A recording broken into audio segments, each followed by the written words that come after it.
Welcome to the First and Goal podcast. You have now entered the set with Coach Blocker, the number one source for player development both on and off the field. Tune in this Thursday where we will be going live on Facebook and on YouTube. Your body, that's easy. We train your mind. Special guest joining us this week is Coach William McDonald, offensive coordinator of ASA Junior College, the Silver Storm. Joining us from Field of Dreams Sports Academy is recruiting coordinator, linebacker coach, Ahki, Benton. You asked for the information? I got it. ASA, JUCO, Field of Dreams Prep School. Thursday, live at 6 p.m. Come with all your questions. I'm Coach Block, and this is the First and Goal podcast. See you at the set.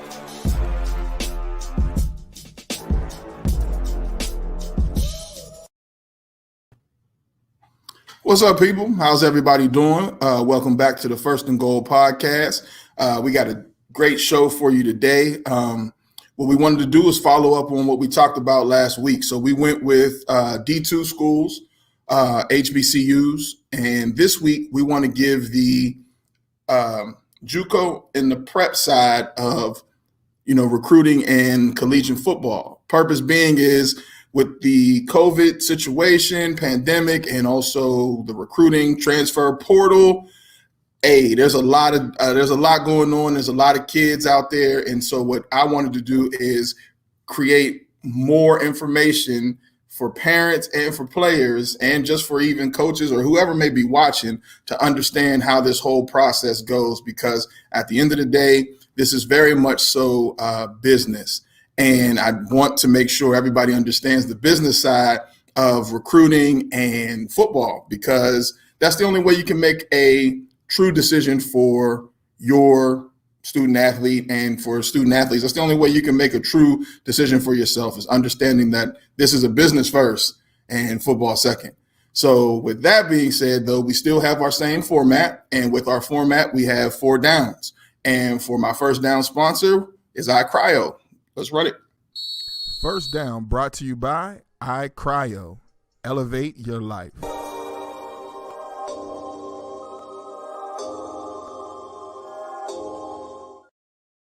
For those that are new, iCryo is a sponsor. Cryotherapy, it's one of those, if you Google cryotherapy, it's when they put you in one of those tanks and they drop the temperature down and it helps with healing the body. There's also compression therapy and all that good stuff. And here in North Raleigh, iCryo just opened up a spot in North Raleigh. So if you go there and talk to the owner, Matt Pepe, and mention First and Goal, tell him that Coach Block sent you, he'll definitely take care of you. All right. So with that being said, I would like to introduce our guest. We have 2 guests once again, one from Prep and one from JUCO. So from JUCO first, I have Coach Will McDonald coming in. And then on the Prep side, I have Coach Benton coming in from Field of Dreams Sports Academy. I'm sorry, Coach Will is from ASA College in Miami. Gentlemen, how y'all doing? Doing well. Awesome. So I'm not even going to waste any time. We're going to jump straight into my first down question. My first down question is for the parents and players who may not really have an understanding. What is the difference between JUCO, Prep, NCAA? So I'll start with JUCO, and then we'll go into understanding Prep right after that. So Coach Will, tell me about JUCO and its difference between the NCAA and the whole process. Well, the biggest difference, JUCO's 2-year program, right? When you're coming out of high school, mainly it's for guys who weren't qualifiers, meaning they didn't meet the minimum core requirements, whether it was the 2.3 core GPA, ACT, SAT scores, or just the overall classes that they need to meet. So those kids will come JUCO. Depending on the level they want to go to after, depends on basically what they would have to do. If you're looking to go D1, you have to stay, get your associates, be able to transfer out if you're non-qualifier. But the kids looking to go D2, you have a better chance of transferring out in a year, as long as you meet the basic requirements, full-time classes, getting your needed credits. Now, we do have a lot of kids that come JUCO who were qualifiers. So those kids is a little different route. They're qualifiers, are here full-time. Now, the biggest thing people have to understand, when you come JUCO, you're your clock is going to start, because when you're here, you're a full-time student, so you don't have the benefit of basically not starting your clock. So your clock's going to start the moment you start full-time classes. So you're hitting the ground running. It's not lax. It's not vacation. JUCO is honestly getting it from the mud, in my perspective. Your goal here is to earn that 4-year offer, to earn that to a 4-year school. So it's the biggest difference to me, NCAA, NJCAA, or Cali JUCO, or independent JUCO, as far as what we do here. So, and for the parents, when coach is saying clock starts, that's that eligibility. So correct. When you go to a JUCO, that eligibility clock does start, because you only get 4 years to get that done. So right. When he's speaking of clock starting, you got to take that in consideration of, if I go to a junior college, and especially if I'm not already NCAA eligible, I'm already going to stay there 2 years. So that's 2 years off the clock of eligibility for me right out the gate. But if you do happen to go, you'll leave with your associate's degree if you do what you're supposed to do. So, Coach Benton, tell me about the prep side, man. So tell me how this prep side works into the recruiting game and options for high school students if, they may not be recruited right now, or if they don't, know what next step to do. Well, the difference between prep and JUCO is, number one, the clock doesn't start when you come prep. The NCAA allows you to have what's called a gap year, which is where you would attend a prep school. At prep, we do have some guys that come in non-qualifiers. In a regular year, the NCAA allows you to retake one class after graduation prior to enrollment in college. Due to COVID, they're allowing them to retake 6 classes to attempt to get D1 eligible. So that's the main difference. We have some guys that came in and they took 1 or 2 classes and they finished them up in a couple of months, and now it's just getting ready, getting bigger, faster, stronger, better knowledge of the game. Also, when you come prep, it's non-scholarship, so that's one major difference from JUCO. Correct. I believe it's only about 385, 450 scholarships at the JUCO level in the country, because California doesn't do scholarships, and some other states have scholarship limits for out-of-state players. So it's just as competitive for kids to get a JUCO scholarship as it is for NCAA 4-year scholarship. We have guys from first semester that came in. We're a 10-month program. We have guys that came in, and we have 3 guys currently enrolled in school. Our kickers at Southern University. We have a safety that's at Houston Baptist, and then we have a receiver that's at West Alabama. So when you come in, your classes are online here, so it's move at your own pace. But we urge our guys to utilize all the tools. We have tutors for them. We urge our guys to get the work done, because as soon as you get your work done and you're academically qualified, then you're able to solely focus on football, solely focus on getting better. And that's pretty much the main difference. Okay. So then for both of you guys, the one thing that I still hear is important, and I think we need to express that to the parents, is academics still play a huge part. So if we're looking to go into recruiting NCAA again, even going prep or JUCO, still got to meet the requirements. So Coach Will, start with that, just as far as still meeting the requirements on the JUCO level.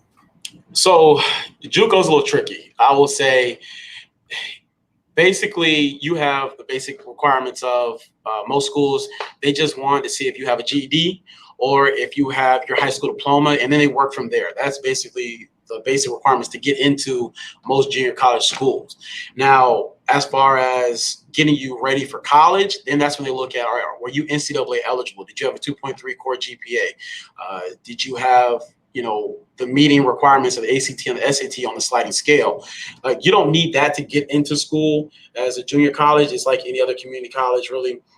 Once you graduate high school and met those requirements, it's pretty easy to get in. It just, after that, determines what route you have to take. Now, I tell kids, like for us, we have a placement test.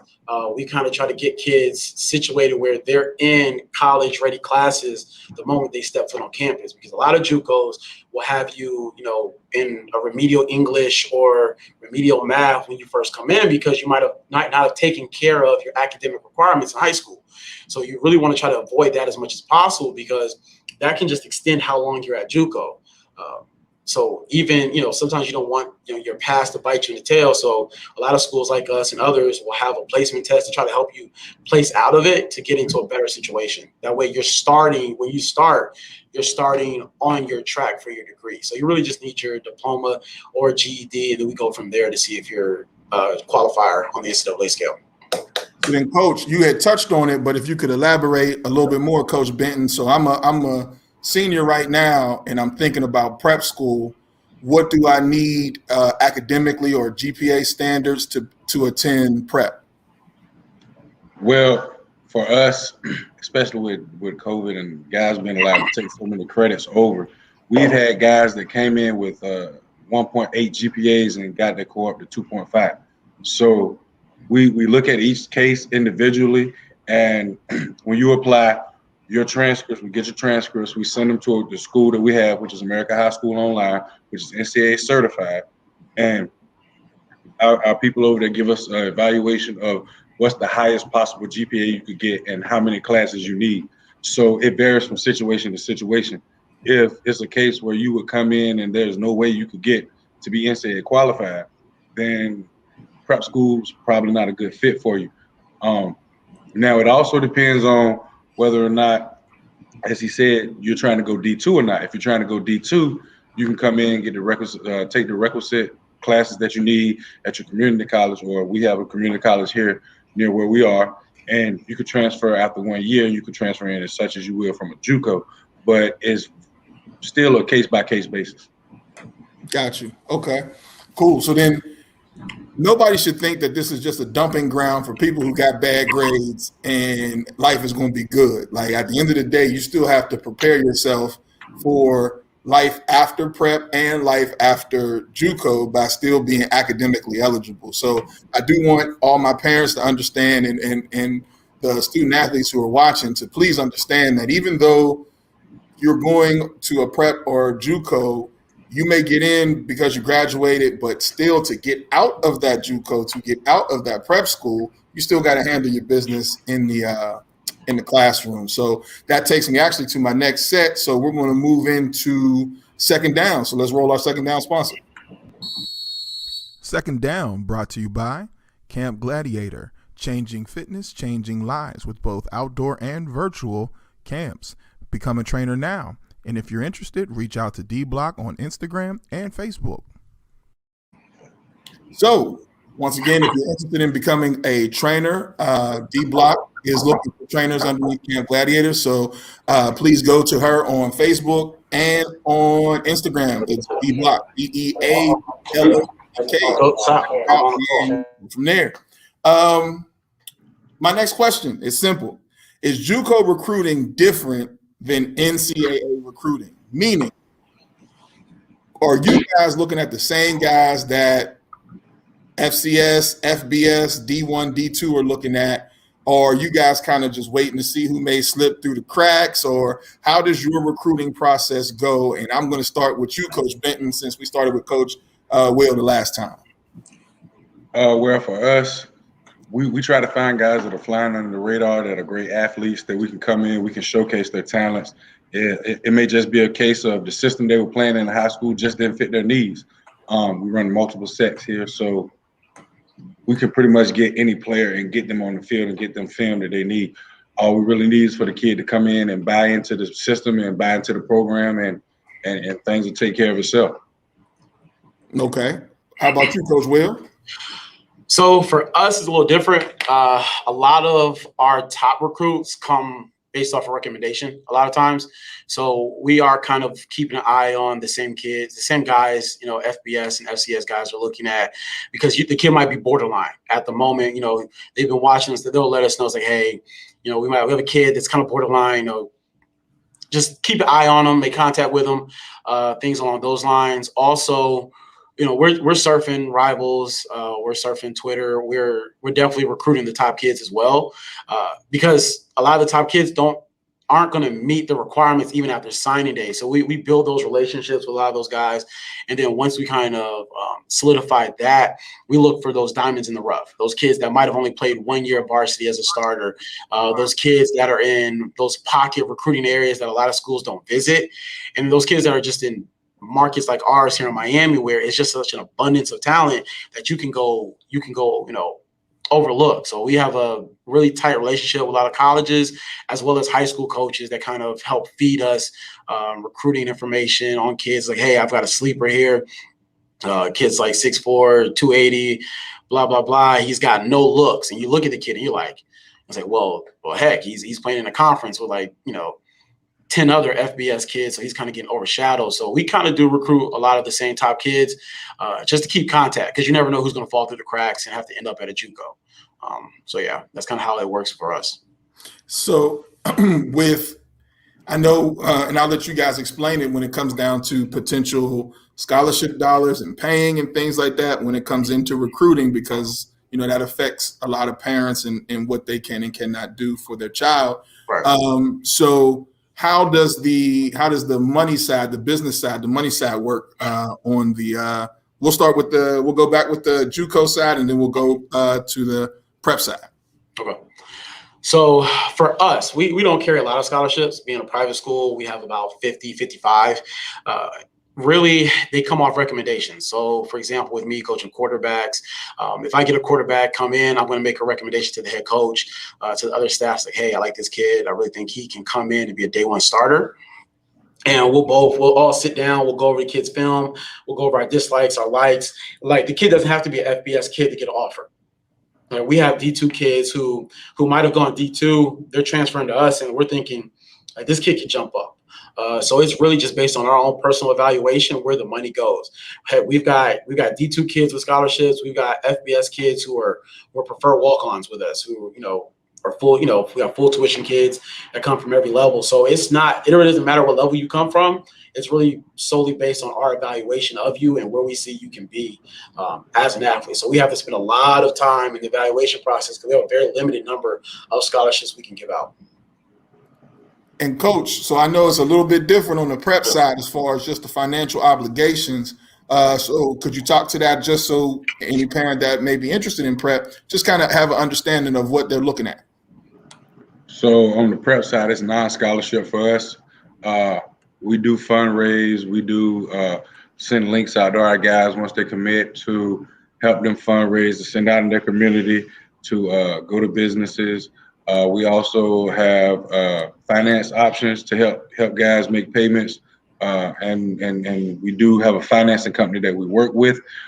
So on our end, it's a little bit harder because you have to be able to afford it a little bit. But the finance companies that we have, they work out pretty good arrangements, so things really work out on the good and good for everybody. Because if you come in and buy and do what you're supposed to, on the back end, you won't have to take out student loans. That's the goal, to get a free education on the back end when you leave us. Absolutely. So then, even with that option of the prep school, what parents have to understand, you're coming there with the intentions of acquiring a scholarship for NCAA. You're not coming there with the intentions to just blow this thing off. So you got to come into a prep situation with your mind right, and it's an investment now that will pay off later. You don't look at it and say, oh, I got to pay all this. Well, yeah, because this is the situation that you're in at this current time. But if you come in, you do your job, it'll pay off in the back end and save you potentially tens of thousands of dollars on the back end, being able to receive a scholarship from a prep school. My next question, guys, when it deals with just the recruiting side, are there limits on rosters? Because kids need to know that. So when I come in, how many guys am I looking at on the average roster size for a prep school or even on a JUCO? We'll start with you, Coach, at Field of Dreams. How how many guys do you carry on the team? How many do you look to hold? So then I know as a senior what I'm coming up against, even coming to your school. Well, for us, we try to carry no more than between 40 and 45 guys, simply because if you carry any more than that, you won't be able to get everybody film. That's the main thing. That's what you're here for. You're here to get film on the football side. That's the main thing, is getting the film and proving to the college recruiters that you're ready to play at the next level. So we try not to go over that. Our basketball team that we're going to have next year, I think they're going to carry about 12. Our baseball team carries about 27. So I'm assuming our softball team will carry about the same. Okay.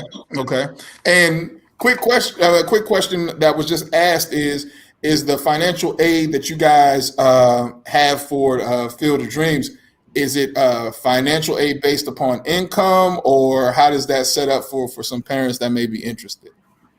So the way the financing works is they apply, and then the company goes by. It's a case by case basis, by each family. So the company goes in just like with a regular financing agreement. Okay. So then now you got somebody, before we come to you, Coach Will, you do have a young man with you where when we say the investment will turn around and pay off if you put in your work. So you got one of your players alongside with you. His name is David. What's your last name, Dave? Naranjo. I can't say that. Okay. Naranjo. Y'all make it easy. It's fine, Naranjo. You got it. He's going to be attending Bluefield State on scholarship, correct? Yes, sir. So just talk about just a little bit of your experience when it dealt with coming to, Field of Dreams Sports Academy, and just how that process went for you. And clearly it paid off, so it worked to invest.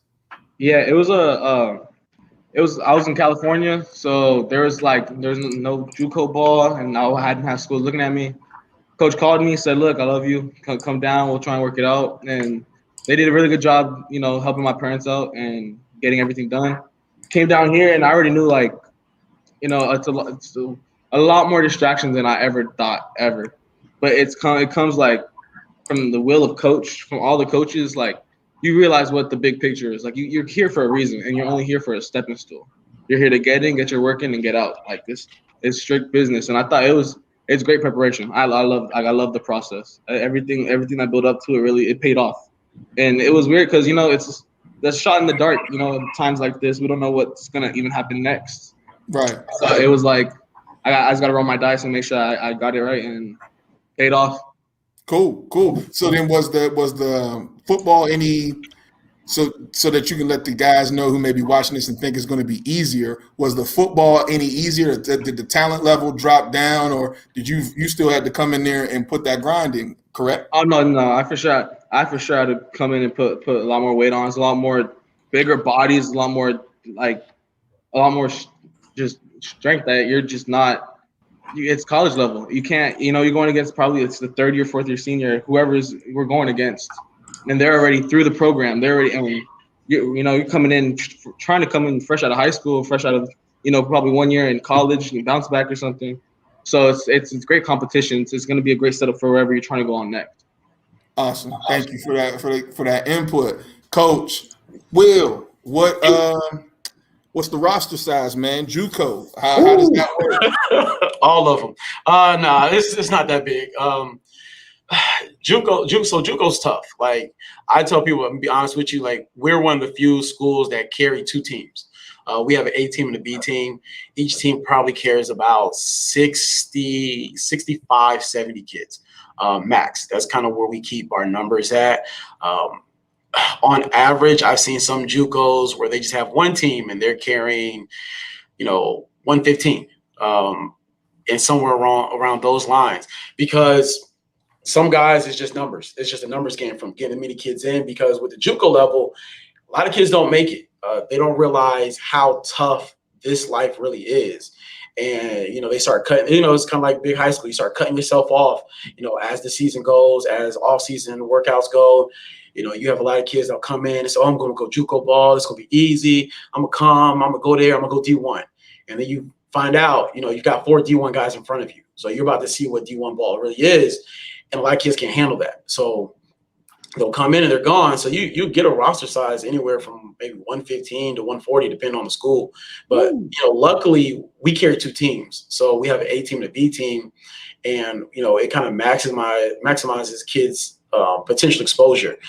For example, like I tell people, even on our B team, it's still JUCO ball. We're still playing post grads. We're still playing D1 JVs. Like the B team quarterback from last year, he's at Townsend now. Like. I mean, he was our 4th quarterback on the roster, and he's at FCS school. So that kind of gives you an idea of the type of competition and talent that you face at the JUCO level. Cool. Quick question for David. Yes, how long were you at the school? So how long were you at Field of Dreams Sports Academy? I arrived here July 24th, and I just reported back here like 3 weeks ago. So it was literally the first semester that got me a scholarship. It was my high school film and that first semester film that really shoved me ahead. I don't have any film. I'm bigger, stronger, faster. So this I know this spring's gonna be even better. Cool. That actually takes me directly into third down. So let's get the third down sponsor, and I'll shoot the third down question. Third down brought to you by Key Essentials, specialty care for your textured hair. So David keeps saying bigger, stronger, faster, which I think is excellent because we need to hear that, because weight room, all that stuff matters. We're talking about being prepared to go into the NCAA D1, D2 ranks, right? So my question is the coaching and training built on NCAA opportunities and preparing player development for the next level? Or is it just working for where you're at JUCO, or working for where you're at prep? So I'll start with you, Coach Will, since we started all over on that last time. Tell me how the player development goes in a JUCO level for NCAA. Well, our biggest thing is we have a lot of former, I want to say every coach on our staff played on the college level or has coached at bigger schools before. So we definitely mirror as much as possible the FCS, FBS level. So kids understand, like, this is it. Like, you don't have free time. Like, we start our training 5:30 every morning. We have 5:30 workouts. We have weightlifting. We have meetings. We're getting the grind in. So these kids understand we're going to make it. It's going to be as hard as possible here. So when you get to a 4-year school, you're going to have a sigh of relief, because it's like, oh, this is nothing. I went through a much harder JUCO. So we really want to over prepare you, so to say, for the NCAA opportunities, whether like it's me with my quarterbacks, like every time I see them, like I'm quizzing them on something, quizzing them on coverages. I'm giving them hand signals. Like, you have to be perfect. Like, I don't want to hear when I give you a hand signal walking in the hallways. I won't even look at you. I'm gonna throw up a formation. I'm gonna throw up a play. I don't hear. I just want you to call it out. I want you to be so in tune with the offense, with the scheme, with everything we do. So when you get to that next opportunity, it's easy. It comes to you so much. You slow the game down that way. And we really want to make sure, like, when you leave here, like, you're a better representation of yourself, but you're also a better representation of the school you came from. So we definitely mirror the training and everything to the NCAA. So, Coach Benton, I'm sure the same thing happens, because you got a young man on the side of you who's actually going to, Bluefield. But just talk about what you guys do at Field of Dreams Sports Academy that help to prepare the young men for that NCAA jump. So our day starts at 5 o'clock, 5 a.m. Speed and explosion in the gym world. So 5 a.m. lift. It's a combination of the two. We flip them. So we're in the gym at 5 a.m. We go to breakfast. Then from breakfast, they go to class. And then we have afternoon meetings, lift, one-on-ones, field work, conditioning. And then we hit a weightlifting session in the evening. So in the morning, it'll be speed and explosion, agilities. And then in the evening, it'll be the lift. We try to keep the guys as busy as possible. For me as a coach, it's about a 16-hour day. So it's definitely a grind. Guys like David over here, like, he had to gain weight when he came in. So before the 5 a.m. lift, I get a phone call from him at like 4 a.m. like, Coach, I need you to let me in the dining hall so I can eat before I lift. So it's definitely a grind. I lift with my guys most of the time. So being older, I'm mostly sore, and they got the jokes or whatever. But I might pass out on the couch here in the dining hall in the office and wake up to pictures of me on the internet. But I love it. I love being with these guys every day. So how long are your seasons? So the other part about NCAA football is the grind of the season and the traveling and all that stuff. So we'll go back with you, Coach Benton. How many games do you play, and the travel, and how far are you traveling to really get that NCAA experience of how that goes with traveling, hotel stays, stuff like that? So this fall we were scheduled 10 games. We lost 2. We quarantined for COVID. Which we ended up making up one of those games. So we ended up playing 7 total. I'm sorry, we lost 3. We ended up playing 7 total. Our last opponent canceled on us. They backed out. They folded the season. So that was the spring. Our farthest trip. That was the fall. Our farthest trip in the fall was to Georgia. We stayed overnight in Kennesaw, Georgia, and played our Georgia night preps. This spring we have 6 games on the schedule locked in. We might add 2 more. It just depends on if we can find an NAIA JV that wants to play or wants to scrimmage. We feel like as many times as we can put our guys on the field with college level talent and to prove that they're college level talent, the better for their recruit. We've got we got 3 or 4 D1 bounce backs. Both of our quarterbacks are D1 bounce backs. We got a receiver that's a D1 bounce back. So we have talent. Across the offensive line, we go 6'7", 6'4", 6'5", 6'4", 6'3", 6'3". So we're kind of big up front. As far as competition, we do play ASA Miami twice this spring, varsity and JV. So I get to see my guy Will. I'm taking notes. We're playing Gordon Prep out of Oklahoma. We'll be making a return trip to them in the spring, but we'll actually fly out for the first game to Oklahoma. And we're waiting to lock down one of the service academies to see how that shakes out. And we talked to a number of NAIA schools to possibly get on their JV schedule. So we play prep schools as well, but we try to play as many colleges as possible. We definitely want to show that we can go out and play with anybody in the country on this prep level.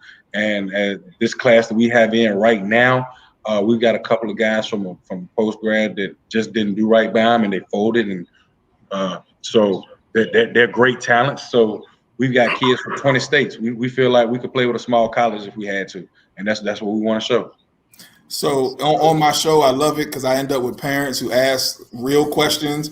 And somebody asked right now, are you guys already full for the fall coming up? Because I guess my guy, Sean. We're not full, man. You know your son got a spot down here with me, man.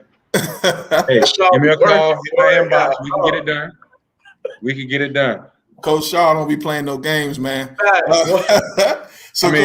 But here's one thing I do want to say for the prep side, which is good to hear. You're not losing anything as far as the overall experience, because as a head coach, I've always tried to make sure my guys had every opportunity, even if the opportunity led them to go to prep. And so what coach is actually saying as far as playing college teams, it is a benefit because you're not losing anything in your experience to go to prep, because not all prep schools are the same. So then you may have a prep school where the talent level that they play against is not that great. So with coach saying, look, we're getting on a plane and we're traveling from XYZ, we're going here, you're still getting that same college experience. You still got to go play some ball. So I don't want anybody to think that it's easier ride because you choose prep or have a sense of entitlement. You still got to play ball because your film is going to be evaluated, right away, because you don't have another year. When you go to prep, it's all or nothing in that 1 year that you're sitting there playing. Coach Will, I got to ask you, man. So what is the overall experience of JUCO ball in reference to being prepared for that college level? So for us, we usually play on average about 10 to 11 games. So you will get a full, type schedule there. This spring, because of COVID, we'll be playing in the spring.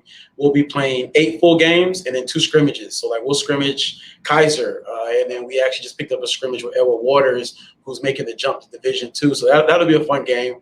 I'm excited for that one. So we'll be playing 10 games this spring. Hopefully, with how everything shakes out, if we make a clean run of our schedule, we play in the national championship in June. We travel as far as Utah to play Snow College. We play Lackawanna up in that area. We play Arkansas Baptist, and we play Georgia Military on a regular basis as well. So we also play a few preps. We really only play the more established preps. So like we'll play Field of Dreams twice, the varsity and the JV, just because like to give them the respect, they run a tight ship. So you can schedule them late in the year. You don't have to worry about them folding. They're not that type of prep. They're the ones that are like, okay, I can schedule them any time of the season and it's going to be a good game because the type of talent they have, type of coach they have. So like post grads like them, we definitely schedule. We'll play the Georgia Knights on the B team side as well, and a few other teams like MTI are on our schedule. So we have a very diverse schedule. We have kids from all over, so we travel as much as possible, get these kids seen. We're definitely doing a lot of marketing on the back end to make sure college coaches know where we're at when we're in town. If it wasn't for the dead period, we probably would take a couple visits while we're in those cities too. But that is what it is with that part. I get to see my boy twice. I coach on both. I coach on both levels, so don't let me go 2-0. I look forward to it. It's gonna be a chess match. I know you want to sling that thing around, but hey, he's a pass. Coach Will's a pass happy dude. Every time he posts something on Facebook, it's about a pass. I got a mean running back in your life, Coach. Get a running back in your life. Hey, we got a mean front 7, a mean front 4 that gets after it. Even when we played IMG, they got after it. First play is power. We ready. That's what it's gonna be. It's gonna be 3 and out. About no power, man.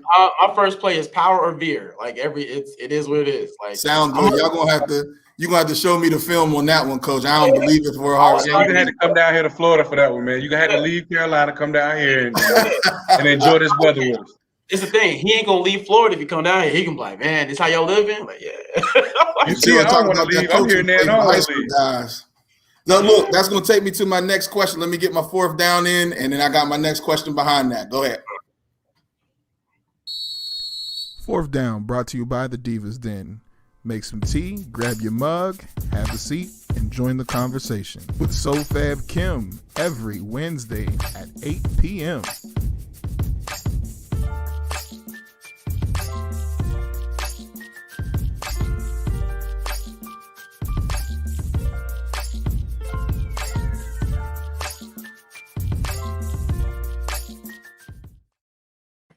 Once again, I want to thank my sister Kim for running the sticks behind. She's running the 1s and 2s, keeping everybody's close-ups and all that stuff.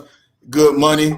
So here's my question, guys. I want to ask this because when Coach said we got D1 pullbacks and we were talking about the transfer portal. So once again, I'm a high school student and I see what's happening in front of me.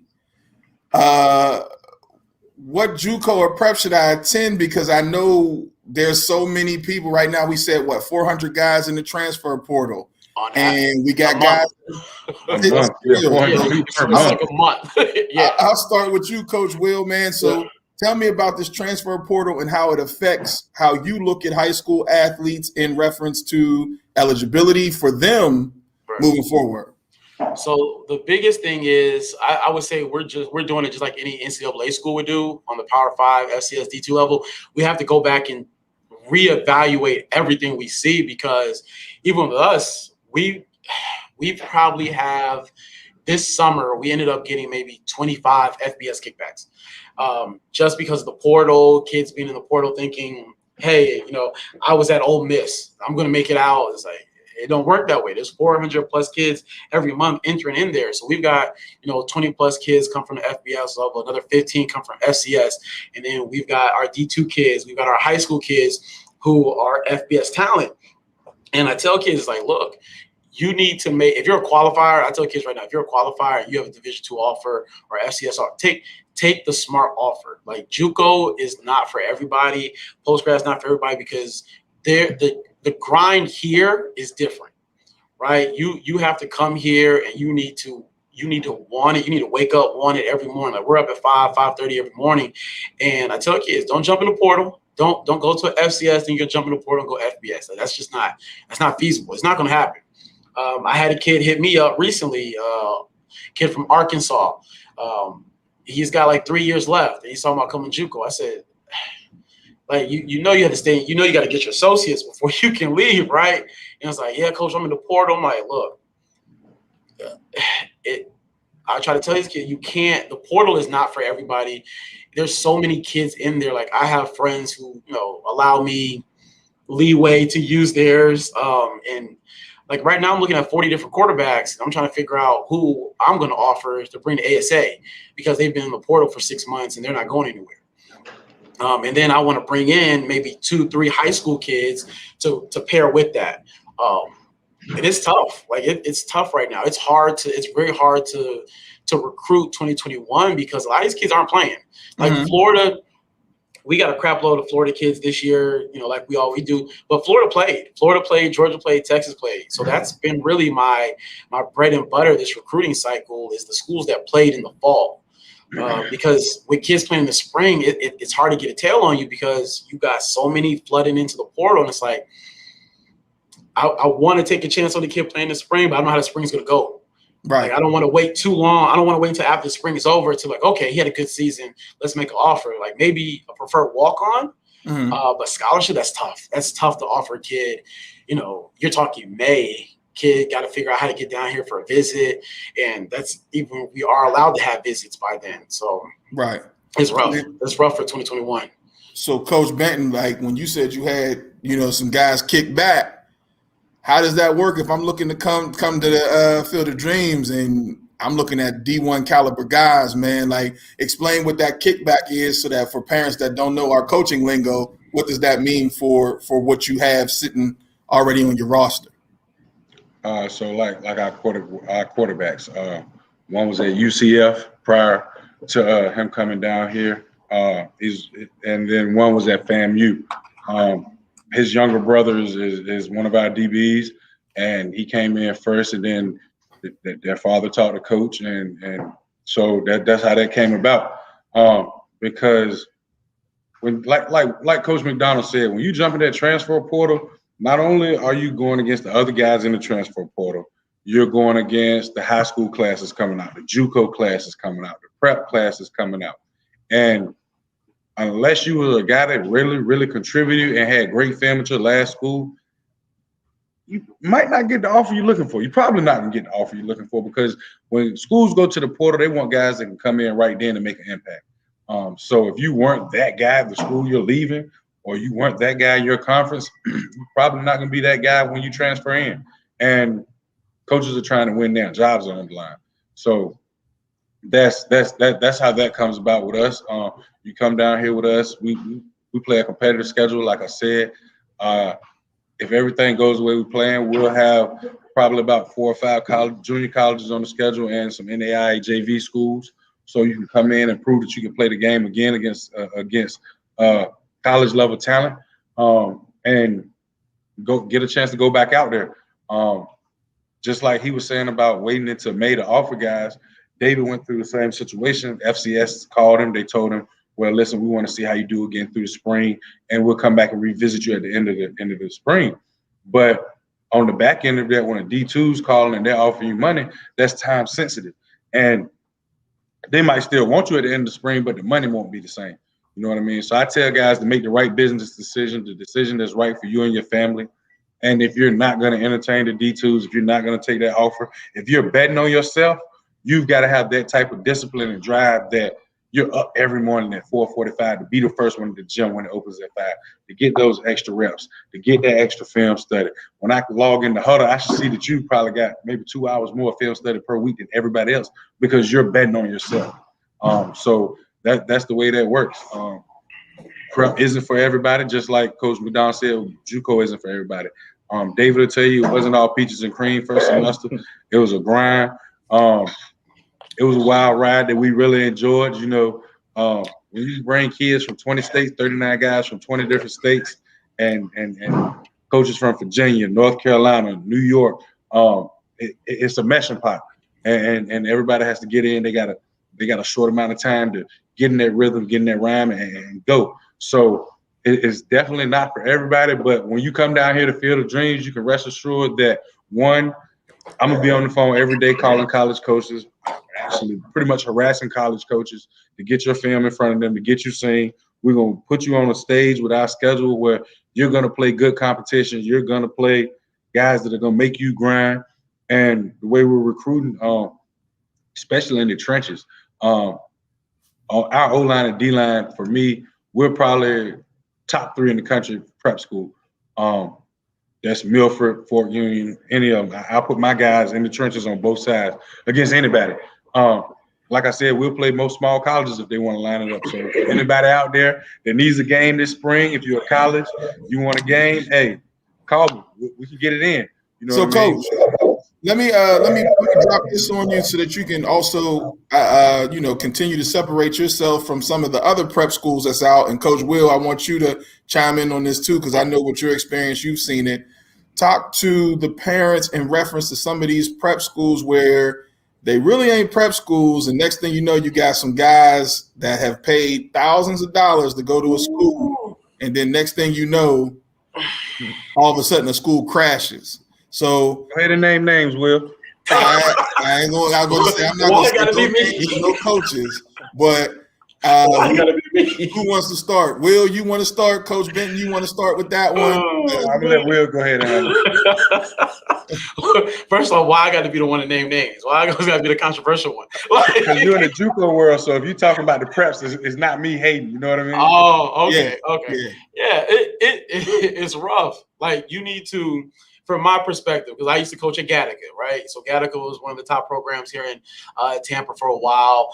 They ended up shutting their doors down a few years ago. They're actually bringing the program back, which I'm actually happy for, because that's kind of where I got my start on these levels, and it really took care of kids.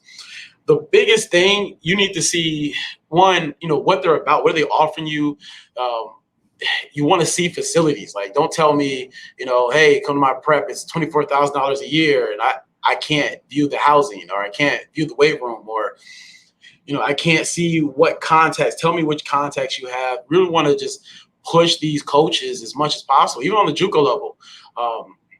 Because, not to God, no. But hey, screw it. You got pop-up JUCOs all over the place too. So it happens on both levels. You need to know what type of accreditation these guys have. If you're going to a pop-up JUCO where, you're taking classes, it's junior college, and, you're getting promised the world. I tell kids straight up, it's ASA. Like, you're not getting 3-course, you're not getting 3-star meals when you come through these doors. You're going to get fed. You'll have a meal plan. You'll have this. Being a private JUCO, you got, if it's too good to be true, if it sounds too good, then it definitely is. It definitely is, because we've got schools popping up left and right, and I think parents for the class of 2021, probably until about 2026, need to be very wary of JUCOs and preps popping up every single week. There's so many, and the kids will need it. It's sad because the kids will need it. We can't house everybody. Field of Dreams can't house everybody. East Coast Prep and the boys up top can't house everybody. So if there's guys out there that see it in the water, it's like, man, the prep world is about to be very lucrative. The JUCO world is about to be very lucrative. And so you're going to see a lot of schools popping up, and you need to make sure, does the risk, warrant, does the reward warrant the risk, as far as like, how much am I coming out of pocket every month? How much am I coming out of pocket up front? And what contacts do you have as a coach? That's the biggest thing I show people. First thing I'll do is show a kid my phone. I'll say, look, I'm not going to sell you the school. In Miami sells itself. I'm not going to sell you on anything. I'm going to show you the contacts of the coaches I'm emailing and talking to every single day. That's my sales pitch, is who I'm connected with personally that can offer you some money. And if honestly, like, because I know Benton can, I know we do it the same way. He can show you a list of college coaches that'll say, hey, I want that kid. And honestly, I put it like this: if they can't show you that, it ain't the spot. Right. If he can't pull his phone out, old school style, and just scroll through his text messages and say, "Hey, yeah, I'm talking to all these coaches. This is weird. This is weird." And it's not just I'm sending them text messages; they're replying back to me. Yeah. I'm not just sending email. Anybody can jump on a staff directory and send a bunch of emails.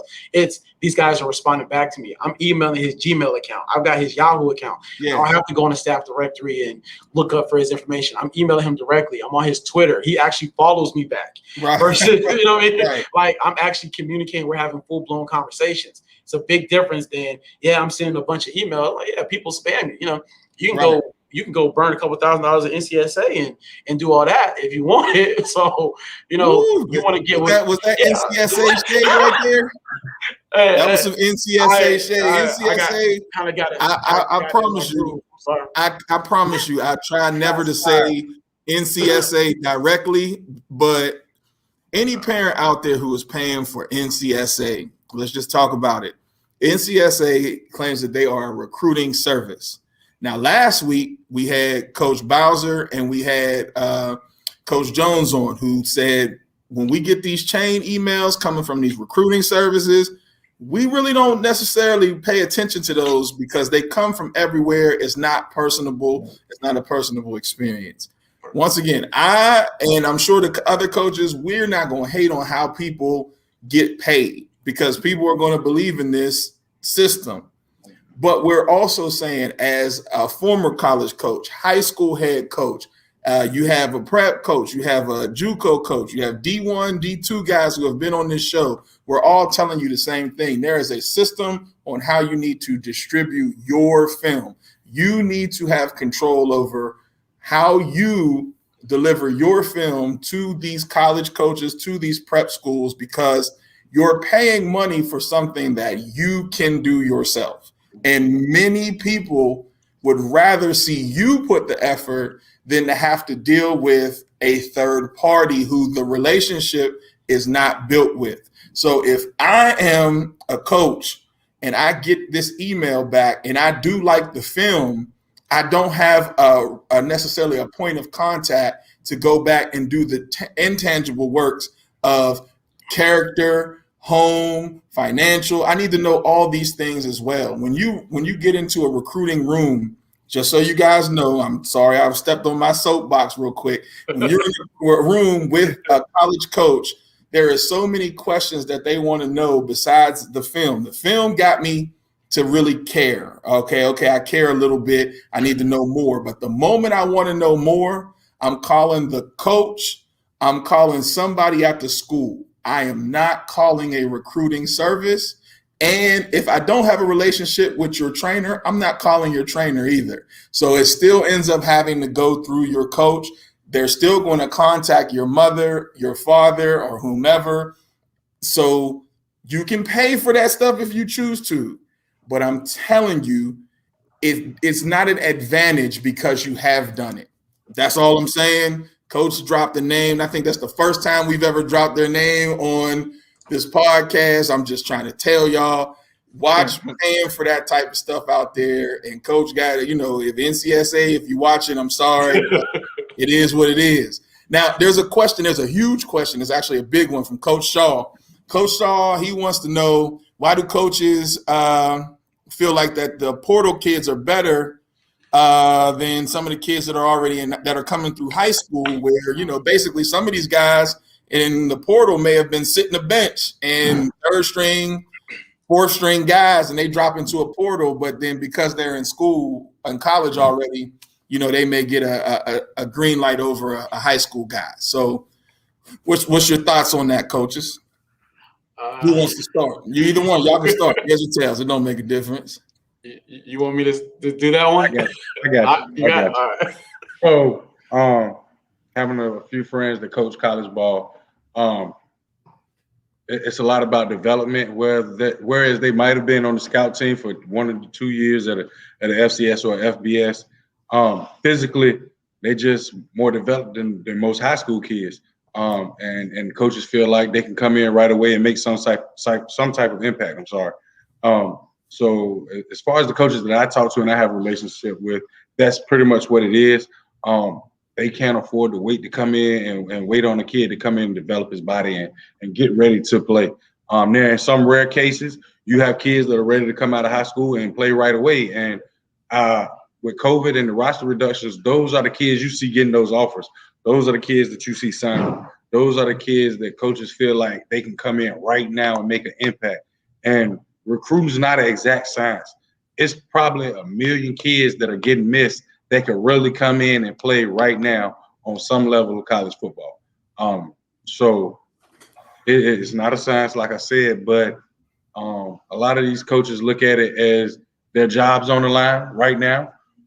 This kid might be hit or miss. It could be that last paycheck for him if things go wrong with that kid. So they view it as a higher risk and reward. Coach Will. Yeah, I agree. We kind of fall into the same category a lot of times when we're trying to evaluate kids. And plus, a lot of those kids come with recommendations. So, kids aren't just thrown in the portal. A lot of times, if I want to get a portal kid, like I've got a kid from Ole Miss, I'll call Ole Miss running back coach and say, hey, I've seen this kid, he's leaving. What's the deal with him? And I've got a relationship with them. And they say, hey, this it didn't work out with him here, but this kid is this, and this. And there you go. It's no different than high school coaches. College coaches calling a high school coach to check on a kid. It's the same thing. It's just that kid is more developed. That kid, whether he was a practice dummy or not, or scout team, hell, he was scout team SEC or scout team ACC, and it is so hard when every game, especially every game matters so much in college football. Like, it's not like college basketball where you can lose 10, 12 games and have a great season. Hell, you lose 2 games, it might be a bad season. So, because it's such a small sample size. And if the coach's job is on the line, he's going to transfer heavy. You already know that he's going to go transfer heavy. If he's a first-year coach, he's probably going to go transfer heavy. You really see the high school kids go to schools where the coach is more established. He's built some leeway in what he can do. He's got time to develop him. Yeah, because he got time. He doesn't have to wait. And I think, situations like that is tough. And you also got to think about where that kid is coming from, right? Like the talent perspective, like with preps, like with Field of Dreams, they play colleges. Like they'll go scrimmage at college. They'll play JUCOs like us, where the talent is at a certain level. Well, a lot of high schools, the hardest thing in the world to do is evaluate a high school in an area that you know nothing about, right? Like I get film from kids all over the country, and I'm like, I don't know enough about that area where I'm looking at other kids' film. Like I'll start watching. If this kid just sparks and he's from, say, I don't know, like Arizona or something. So I'll go watch a bunch of film on kids from Arizona to kind of get a feel for what the talent level is and how many other kids are like that out there before I'll pull a trigger. And I've got more freedom to do that. A lot of college coaches aren't doing that. If they get a kid in, like, you know what, we've never recruited that area anyways. We got bad taste in our mouth from recruiting that high school before, and say they'll shrug it off because again, it's a million kids a year, so they're okay with missing on a high school kid when they go get a transfer kid. So your high school coaches matter. I'm sorry. Your high school coaches matter. Yeah, they matter a lot. If they're not beating down the door and doing everything they can for you, as well as telling their kids to do the same thing they're doing, like our kicker that says Southern. I was posting this film every day on Twitter. I'm tagging coaches, emails. He was right behind me, retweeting, tagging the same coaches, following the same coaches. You got to be active in your recruiting, but at the same time, with a lot of these high schools, it matters the location of the high school, who the high school plays, who the coach is in some cases, because some coaches, like Coach Will said, it's the same thing. If a high school coach can't pull out his phone and scroll through and show you he's talking to this college, that college, and that college, that's sometimes that's part of the reason kids aren't going out of there. Now, in some cases, like I'm from northeastern North Carolina in the country, you'll have kids that you just can't pass on because he's just a freak athlete. You know what I mean? So in that case, you get lucky. But a lot of these kids aren't lucky to hit the genetic lottery. So, right. And I'm not one to say move and switch high schools. But I say these high schools, when they're hiring these high school coaches, they really need to look at connections and what can this coach do for our kids not only on Friday night, but Monday through Sunday. What can he do after a game on a bus ride back? David will tell you, we went on a visit to Ava Marie, beautiful campus, beautiful school. I'm driving and I got the phone on in the headset and I'm talking to coaches as I'm taking kids to visits. You know what I mean? It's that kind of grind. Yeah. So if they're not doing that, if you got a school where the staff's been there since 1987 and it hasn't changed, hey, it's time for a change. Yeah. I'm just saying. Like, hey, Amen. politics plays a big part in high school sports and it's killing these kids, man. It's not fair to these kids. If you only got one coach on the high school staff that goes to camps or is game planning and making decisions and everybody else is just chilling, arms folded, get rid of them. They're dead weight. It's hurting these kids. Recruiting right now is too competitive to not have a whole staff grinding for these kids. Right. Absolutely. And what you're saying that there's two questions, one from Coach Shaw and then one from Rick. Can I truly trust my high school coach to complete my recruiting process? I get this question from kids every day. I don't know if this is going to go against the coaching code, but can you trust your high school coach to complete your recruiting process? The answer would be no. And the only reason why is, well, that is not the only reason why. There's a huge spectrum of reasons why. Some coaches, as Coach Benton said, is a one-man show where he's trying to recruit his team and he's trying to get as much as he can get out flowing and going. Then sometimes there's old school coaches who believe the old saying, if you're good enough, they'll find you, which is ridiculous now, right? We're talking about 400 kids in a transfer portal every month, plus kickbacks, guys that ain't graduating now because of COVID, so they stay in another year. Hey, so that whole theory, let's just shoot that one out the water. So this is the type of stuff that you're working against when you're talking about, is my high school coach the only source? I'm going to go with Coach Benton. You got to do your part too. So as much as you float out that college, as much as you float out your highlight tape, you need to follow that up with telling your high school coach, hey, man, I hit up ECU. Hey, man, I hit up Florida State. Hey, man, I hit up FAMU. Hey, man, I hit up – you need to make sure he knows everything that you're doing and keeping him in the loop of that. But you need to be working just as hard as him, because at the end of the day, this is your career. His career is to continue to be a high school coach. Your career is dependent on going to the next level and playing college ball. So you got to treat this like you're looking for a job. You ain't going to just put out one resume at one place and then sit back and then just hope for the best. You're going to try to keep putting your resume out to as many places as you possibly can. So that's why I say it's not just your coach's job. You have to do – this is why First and Goal exists, all right? First and Goal exists for this reason, because parents and students need to take control over what's going on with your recruiting. Because there are a lot of coaches, just as Coach said, where this is a political game. To remove the fact of my coach is playing me, my coach don't like me, my coach da-da-da-da-da-da. You really have to understand how this process works and that it's a business first, and treat it like that. You can be as swaggy as you want.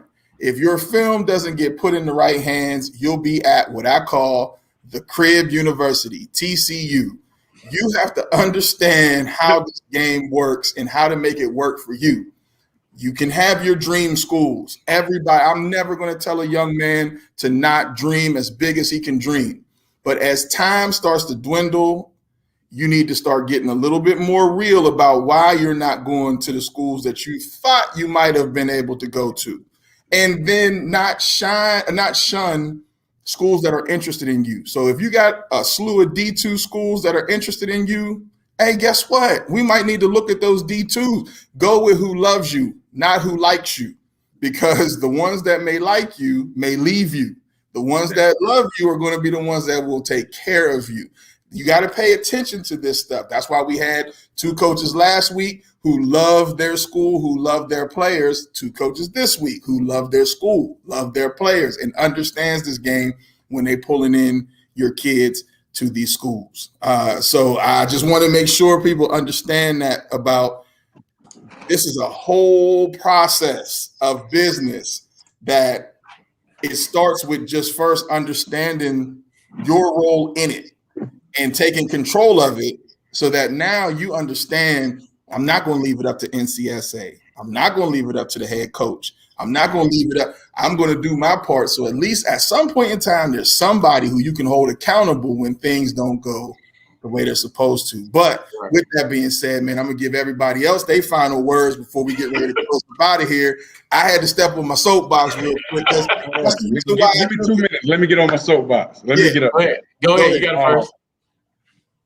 Attitude, body language. Well, first of all, grades, film, body language, attitude, parents.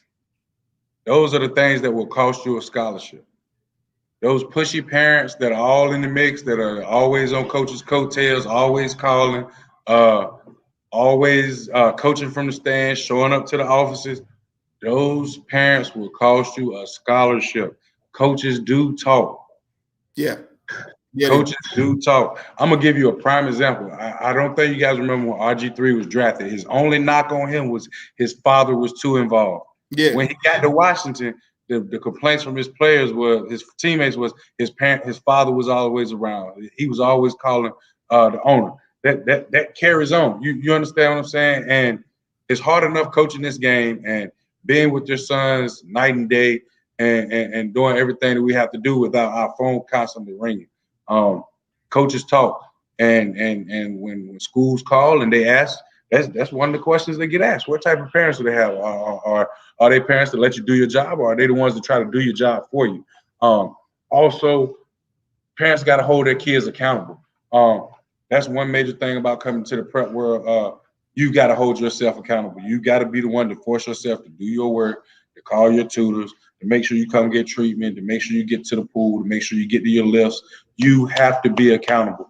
And at the prep level, it's not just about grades. And some guys just need to come grow up. Coming out of high school, I was one of those guys. I should have went and grew up before I went to college and made mistakes. And that's why I grind so hard with these guys, because I don't want them to be me. I don't want them to not be able to fulfill their dream of playing college and getting a degree. So that's the other thing. You got to find coaches that really care about the players. Coach Will, final word, man. So to follow up on everything, another thing I always like to tell kids, look, at the end of the day, look at that coaching contract. It's not your head coach's job to get you recruited. Like, that's the sad truth. Like, we've coached at high school level. You coached at high school. Ain't nothing in my contract that says help kid get to college. And kids have to understand that's the business. Parents have to understand that's the business. A lot of these coaches are educators. Like, we got coaches in Florida who aren't coaches. They're teachers who are just in the right position, and they're over the football program. So you got to understand, it's like, man, if I'm at a school like this and I'm going to stay at a school like this, I need to do the legwork and get everything taken care of. Like, I don't need to rely on my coach. It ain't his, and I hate to say it, but it's the God honest truth. It's not his job. He's getting paid to teach social studies or math or science, and he's getting like $1,000 stipend to coach football. So for a lot of them, that extra work, sad to say, just isn't worth it. So that's where you come in as, okay, this is a business. I'm the brand. I need to know how to sell myself, right? Get with my parents. I need to be honest with myself when it comes to your, I hate to say it, but when it comes to your size. Like, if you're a 5'8" corner, you better be the fastest thing walking. I mean, you might be the fastest man in your state if you're expecting to go to a D1 level. It just is what it is. We get coaches all the time hitting us up saying, hey, I want a kid this size, this size, this size, this size. I got receivers who are 5'8", 5'9", 5'10", who are explosive and can ball out. But guess what? They don't want to look at him because he doesn't fit the mold. So you have to be honest in your assessment of yourself. Every kid can't go D1. So you have to understand, it's like, all right, I'm gonna shoot my shot, of course, at D1s. I'm gonna shoot my shot at D2s. I'm gonna make sure I market myself to everybody. And parents, like you said, be accountable. You gotta hold your kid accountable. Like we'll be quick to send it. Like, colleges are getting quicker and quicker to send a kid home when they have that that self-righteous, spoiled attitude where, oh, you know, I'm this, that, and the third. It's like, nah, man, there's 400 other kids out there. Bye. Just go ahead. Find somebody tomorrow. Right. Like I call up a friend and say, hey, you got a kid from last year that's looking for a home. We don't start class for another 3 weeks. And next thing you know, you got 50 text messages like, yeah, I got this kid, and this kid. It's so easy now to replace a kid that kids have to understand the business of it. I'm not saying let somebody walk all over you, not, you know, anything like that, but understand like you got to play the game. That way you don't get played in it. Especially hey, Will. Yeah. Will, speak on how you feel when you cut on film and see triple option and veer. How I feel? Yeah. The wrong guy to ask that. Like, okay, so I will say this. Be honest though. That's what I'm saying. It matters what system you play in high school. You got to highlight yourself. Right. So for me, like I'm not recruiting a quarterback that's in that system. I'm not gonna recruit him to play quarterback because for me, I'm only gonna have you for a certain amount of time. Granted, I feel like I'm the best, you know, JUCO quarterback coach in the country right now, and I'll go up against anybody. But I can go get a kid right now that's playing in the spread or playing in the I formation set and get him college ready in a month. It might take me a lot longer because I've never seen this kid throw the ball. Yeah. Like, yes, I'm an air raid guy. But I don't like my quarterbacks running. My quarterbacks here, no, they're not running the ball. Like, you're not running the ball unless, like, we run it like an Aaron Rodgers or like a Patrick Mahomes. When you have to, you're throwing the ball. You're not taking off. You're not doing all that extra. No, it's RPO. I want the ball out of your hands. I want you throwing the ball. So if I can't watch you throw, like if you've only thrown the ball 10 times in the season, I'm like, all right, you want to come play receiver? Speaking to that point, and this goes back to what Coach Bowser said as well, man. And I know some 7-on-7 guys will be ready to rip my head off. Linemen are first when you're starting to look at recruiting. Linemen are first. They get the money. You need a quarterback behind that lineman. Right. And then you can take everybody else, put it in the bag, shuffle that bag up, and roll it on the ground because you can find it a dime a dozen. Right. But linemen get the money first. I know a lot of people will look at it like, what? Because you can't find linemen and you can never have enough. Right. And so once again, understanding the business of it, just think about you go to an average 7-on-7 tournament. How many DBs and how many receivers are on the field versus how many quarterbacks are on the field? So who's more valuable as far as just finding the right fit, right? All this stuff plays a part when we start talking.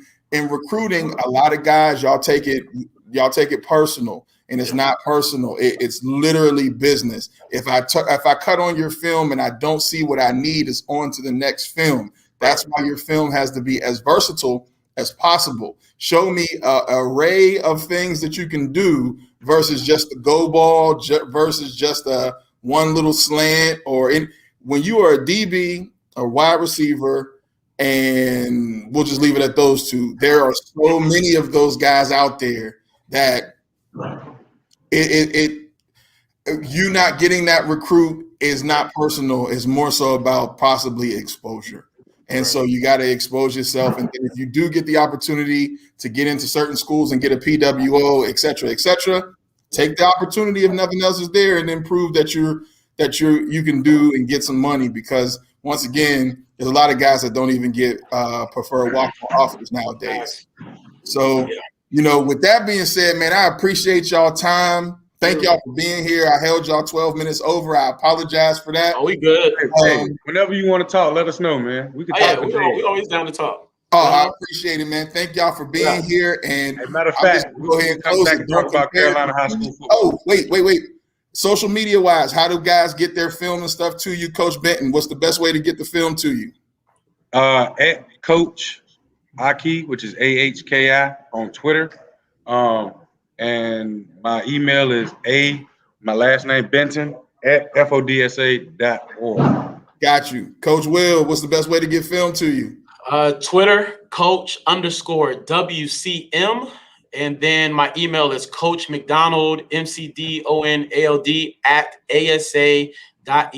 That is the easiest way. I check my emails every day. I respond via Twitter faster than text message. So appreciate it. So we got Field of Dreams, ASA. I appreciate y'all for y'all time. God bless, and we'll be doing this again. Don't Hey, compare. coaches, I'm still loaded up down here. Come get some of these guys, man. We got some dogs down here for you. Yes, sir.